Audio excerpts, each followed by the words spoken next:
Hi everyone, Assalamu alaikum. Welcome back to my channel, Panna Cooking House. I am a regular content creator. I upload video daily on YouTube channel. Please like, comment, share and subscribe my YouTube channel. Enjoy this video. তো বন্ধুরা, আজকে আমি যা যা কাজ করব তাই আপনাদের সাথে শেয়ার করব। আগে ঘরটা গুছিয়ে নিই, তারপরে আস্তে আস্তে সব কাজ শুরু করব। প্রথমে বিছানা গুছিয়ে নিয়ে রুমটা ঝাড়ু দিয়ে পরিষ্কার করে ফেললাম।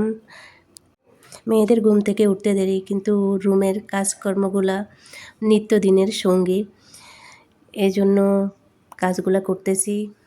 আর ছোট বাচ্চা থাকলে তো রুমগুলা অতিরিক্ত এলোমেলো করে। এর ফাঁকেই চা বসিয়ে দিলাম। আর আমার থেকে দুধ চাটা খেতেই হয়, তো আমি দুধ আর চিনিকে লিকারটা দিয়ে দুধ আর চিনিকে ভালো করে মিশিয়ে চাটা করে নিলাম। সকাল সকাল চা না খেলে ভালো লাগে না, তো চাটা করে নিচ্ছি। দেখুন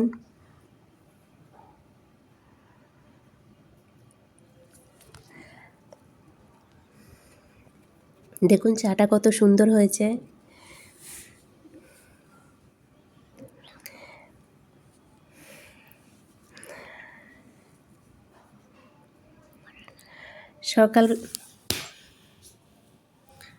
সকালবেলা উঠে যদি চা না খাওয়া হয় তাহলে মনে হয় যে সারাদিনটাই এলোমেলো।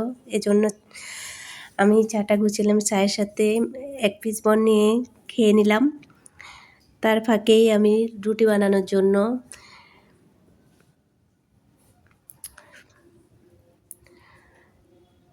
ফিরাটাকে ক্লিন করে নিলাম। দেখুন, সাথেই থাকুন আমার। আর বলবো প্লিজ আমার নতুন চ্যানেলে সবাই সাবস্ক্রাইব করে পাশে থাকবেন। আমরা একে অপরের পাশে থেকে এগিয়ে যাব। মেয়েদের কাজের শেষ নেই, একটু একটু করে সারাদিনই কাজে ব্যস্ত থাকতে হয়। তো আর কি করার।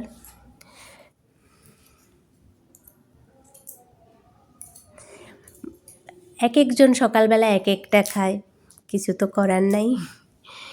এজন্য রুটি বানিয়ে নিতেছি। এদিকে ব্যাটার করে নিলাম রুটির।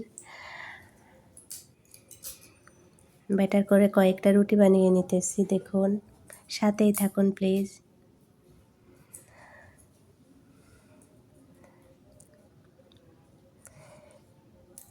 মেয়েরা অসুস্থ থাকুক বা যাই হোক, রান্না বান্নাটা কিন্তু করতে হয়, কিছুই করার নাই।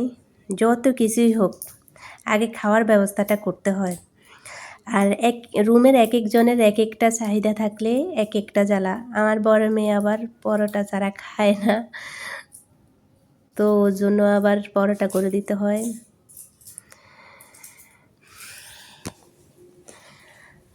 আমাদের কোনো চাহিদা নেই, আমরা যা পাই তাই খেয়ে ফেলি।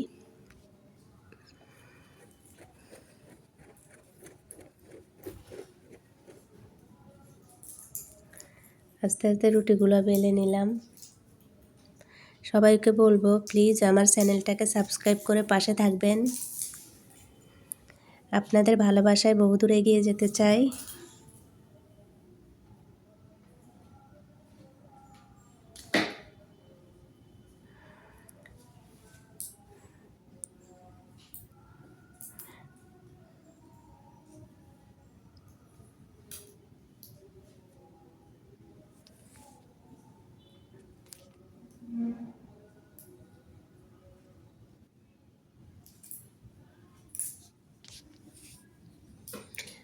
এক একজন এক এক নাস্তা খাইলে জ্বালা। এর জন্য এটা করো, ওর জন্য ওটা করো, কি বলবো। সকালবেলা একটা ঝামেলা, বাচ্চাকে মাদ্রাসায় দাও, আরেকটাকে স্কুলের জন্য রেডি করো। এদিক দিয়ে এক একজনের এক এক নাস্তা রেডি করতে করতে পাগল হয়ে যাওয়ার অবস্থা হয় সকালবেলা। কোনোভাবেই সময়টাকে ক্যাপচার করা যায় না।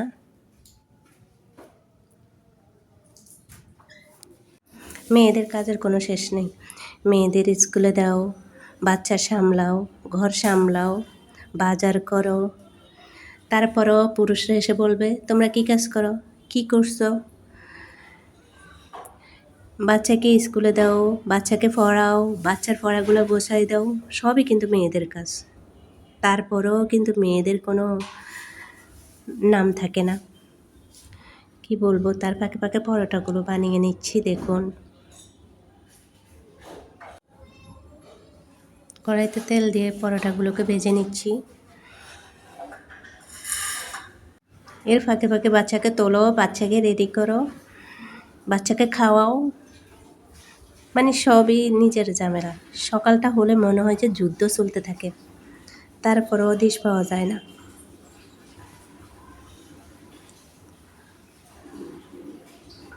পরোটাগুলো এপিট ওপিট করে ভেজে নিচ্ছি। দেখুন,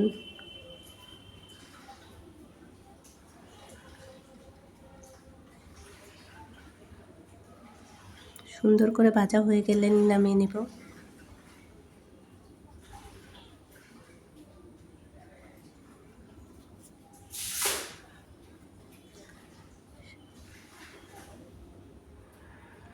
মেয়েদের কোনো রেস্টও নেই, ছুটিও নাই। অসুখ হোক, সমস্যা হোক, যা কিছুই হোক, সংসারের কাজকর্ম, বাচ্চা সামলানো, এগুলা কিন্তু করতেই হয়। এর ফাঁকে বাচ্চাকে বাচ্চার নাস্তাটা দিয়ে দিচ্ছি।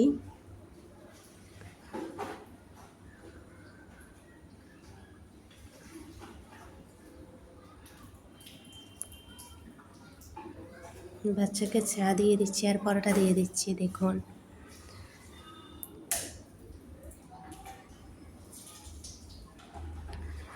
এর ফাঁকে চলে আসছি আগের রাত্রের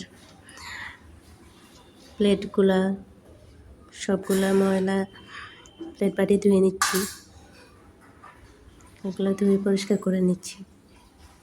মানে কাজের শেষ নেই, এক সেকেন্ড যে বসবো, বসারও সুযোগ নেই। তারপরেও বলবে আমরা কি কাজ করি, কি করছি, সারাদিন কি করি, শুয়ে বসেই দিন কাটাই।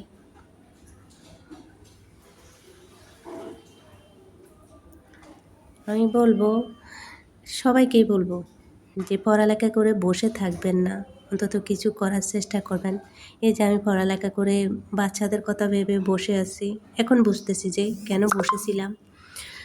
যদি নিজের ক্যারিয়ারটা করতাম, ডিগ্রি কমপ্লিট করেও রুমে বসে আছি, বাচ্চাদের কথা ভেবে বাচ্চাদের পড়ালেখা হবে না, মা না থাকলে কীভাবে হবে, এগুলো ভাবতে ভাবতে নিজের ক্যারিয়ারটাকে শেষ দিয়ে ফেললাম। কিন্তু এখন বুঝতেছি যে কি ভুল করছি, কেন যে এমন করলাম। এখন প্রতিটা মুহূর্তেই বুঝতে হয়। তাকে এগুলো প্লেটগুলো ধুয়ে নিয়ে আসলাম, হাঁড়ি পাতিলগুলো দিয়ে এগুলো সুন্দর মতো গোছায় রাখতেছি যাতে শুকায় যায়।